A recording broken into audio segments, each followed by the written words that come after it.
Hey everyone, welcome back to the channel. Today, we've got a practical and essential tutorial for all drivers out there, how to change a flat tire.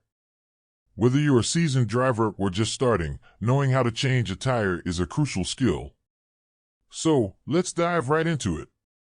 First things first, safety is key.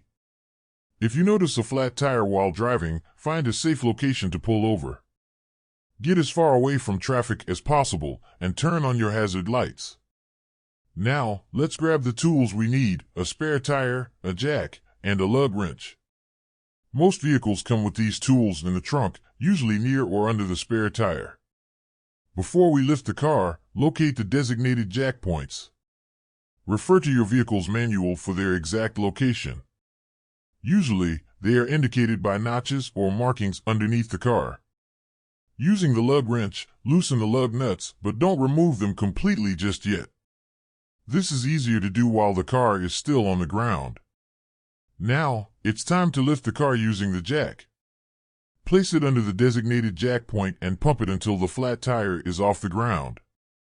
With the car lifted, go ahead and fully remove the lug nuts. Take off the flat tire and set it aside. Now, grab your spare tire and align it with the wheel bolts. Push it onto the bolts until it's snug against the hub. Start tightening the lug nuts by hand first, then use the lug wrench. Tighten them in a crisscross pattern to ensure an even fit. Now that the spare tire is securely in place, carefully lower the car by turning the jack in the opposite direction. Once it's on the ground, give those lug nuts one final tightening. And there you have it. Changing a flat tire is not as daunting as it may seem. Remember, practice makes perfect, so it's a good idea to familiarize yourself with these steps before you find yourself on the side of the road. If you found this video helpful, don't forget to give it a thumbs up and subscribe for more useful tips. Thanks for watching and drive safely.